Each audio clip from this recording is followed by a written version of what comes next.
We have one more song leader extraordinaire in our midst, Rabbi Allie Fischman, who is my friend and classmate and the camp director of Camp Newman, and she is going to share a Shabbat story with us this evening.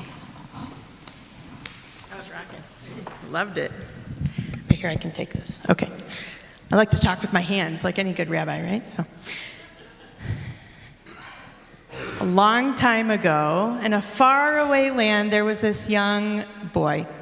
And he was seeking something else in life.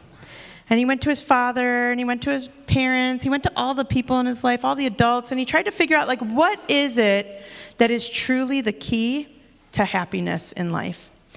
And all the adults, they were like, well, you know, family, all these things. And his parents and the adults around him, they were like, you really have to seek this for yourself. And he was like, I don't know what that means. What does that actually mean? You know. So one day, finally, someone said to him, you know what? I'm going to send you on a little mission to go and find out what happiness is.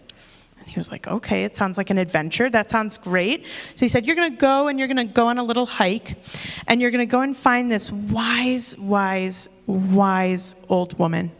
And she lives out in the mountains. You're going to have to go far. It's going to be a long trek. Can you handle it? He was like, yes, I can handle it. So then you're going to go find this woman, and you're going to figure out the key to happiness. She's going to help you. She's going to show you. He was like, okay, this is great. Thank you so much. He gets ready. He goes on this long hike. He gets through into the mountains. He's hiking for days and days and days. It gets kind of cold. It gets kind of warm. He goes through all of it. Finally, he's walking through a valley, and he sees a set of mountains in front of him with a huge castle built into the mountain. And he's like, this is it. This is the castle I'm supposed to find with the wise old woman. So he keeps going, and he gets there, and he expects it to be kind of quiet, like it's in the middle of the mountains, right? He walks in, and there's tons of people inside the castle. It is bustling. There's people everywhere, and he's kind of flabbergasted, standing there like, okay, I got to find the wise woman. So he starts asking around, and there's all kinds of people in the castle foyer, you know, trade route folks there who are trading things and getting ready to go. And he's asking everyone, I'm looking for the wise old woman. Can you show me where she is? I'm here to find out the key to happiness in life. And finally, they direct him to her, and he says, please, can you teach me? Teach me what it is. And she was like, oh, I'm so busy right now. Can you see all these people I'm helping and working and doing all these things? But here, I'll help you. And he goes, oh, thank you so much. I took so long to get here. And she says, okay. What you're going to do, I need about 2 hours before I can really talk to you more. And he was like, oh, okay. 2 more hours, that's fine, you know. And she says, I'm going to give you this spoon, and there's 2 drops of oil on the spoon, okay? And he was like, well, okay. And she says, now you take the spoon, but I'm entrusting you with this oil. So don't let it spill, okay? And he was like, okay, I guess so. You know, she says, go ahead, please. Look around my beautiful castle, see all of its beauty and wonder. I need 2 hours. Come and find me in 2 hours. So he's like, okay, here I go. And he's walking around, and he's so nervous about this spoon. So he's like holding it up, and he's going everywhere. And he's like, she told me to walk around, and, you know, and okay, I'm going to walk around for 2 hours. And he's holding the spoon, and he finally comes back after 2 hours. He's like sweating a little bit, right? And he's got the spoon, and the 2 drops of oil are still on it. And she says, did you see the splendor of all the things here in my castle? And he was like,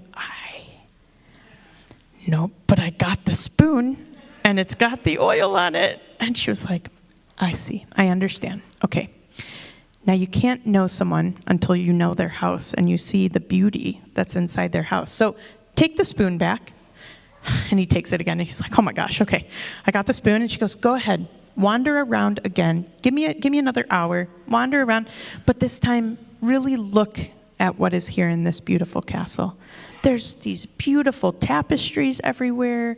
There's so many jewels in that room over in that part of the West Wing. There's just amazing things to see here.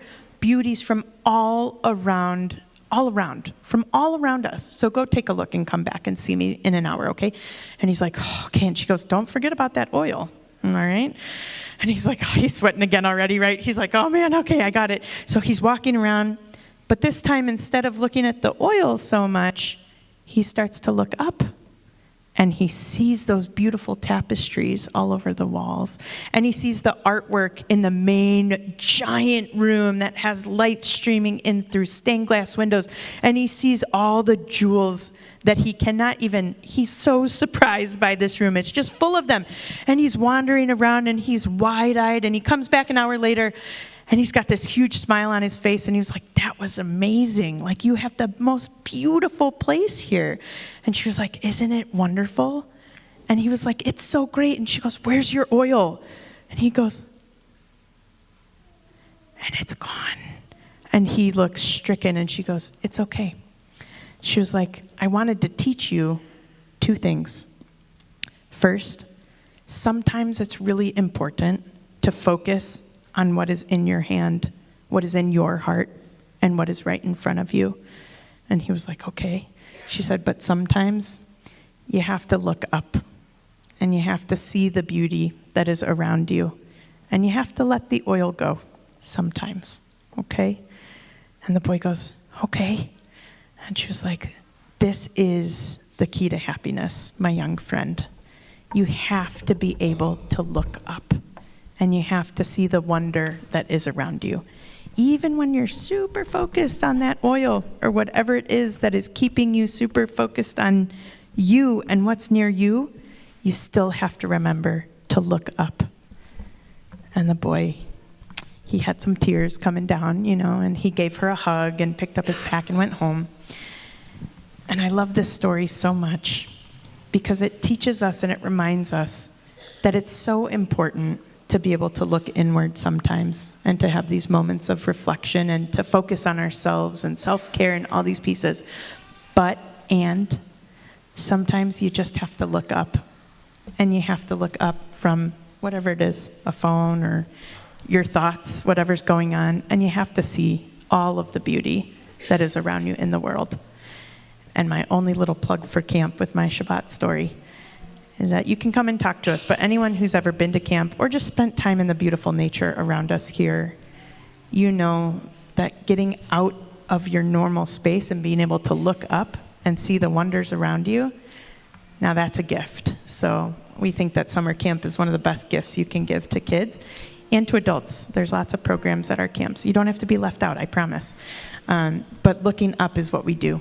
That's our bread and butter. So Shabbat Shalom, everyone. Thank you for having us.